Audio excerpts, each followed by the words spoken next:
July 15th, 1944. I am just writing a few lines. I had a telegram Monday. Jack was killed in action. Voices from the past. October 14th, 1944. I regret to inform you your son, Private First Class Sam Canello, was slightly wounded in action. Fading letters penned on the home front and on the front lines. The stillness is as bad as all the noise. Aging words that paint a picture of the triumphs and tragedy of war. I am bitter. This business of being proud of a casket with a flag on it is not the kind of thing I go for. You won't find these artifacts in the Smithsonian or National Archives. They come to know history in a more intimate way. Textbooks are cast aside in Jim Treisler's classroom at Clover Hill High School. I love history, and I found in teaching American history that we were in such a rush to cover 400 years of history that there wasn't enough time to really get into the small stories, the human stories. So Mr. Treisler hatched an idea 8 years ago to help his students better understand the past. It's completely different from any class that I've ever taken. Jim set out to collect letters and artifacts from World War II at antique shops and online auctions and use them as teaching tools. So with working with the letters, we get to hear their voice and know what they felt. So it makes it a lot more personal. Today, the It Took a War project includes more than 5,000 letters and hundreds of artifacts from the Allies and their enemies, including a Nazi armband and medals and a note from a Japanese soldier missing his mother. It's heart-wrenching. I couldn't imagine being in the same kind of position that they were in. It's a treasure trove that would make most museum curators envious.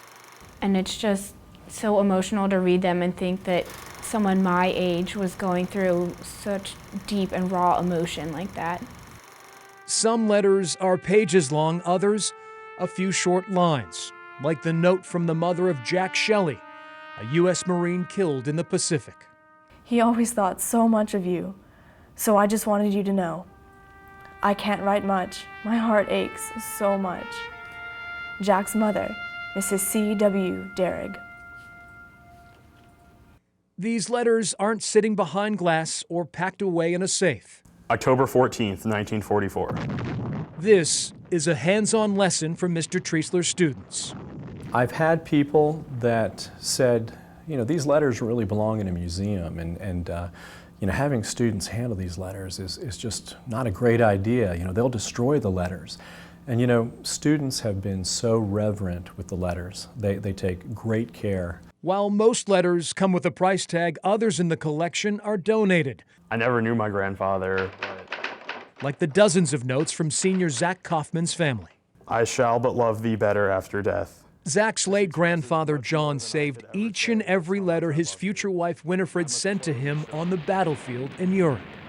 This expresses much more than I could ever say just how much I love you. I think it's a really good way that we can honor the veterans, especially my grandfather, how we can make him immortalized. All of that becomes permanent with this project. It Took a War is showing no signs of slowing down. The students are transcribing and digitizing each and every letter, which they'll share with the world on the class website. When you take 8 years now that we've worked on it, and up to 100 students per year working on it, together we can do unbelievable things.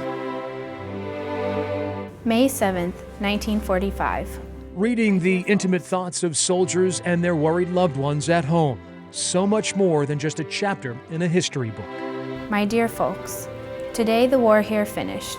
I can't seem to grasp it. Letters from the greatest generation, shaping a new generation of historians.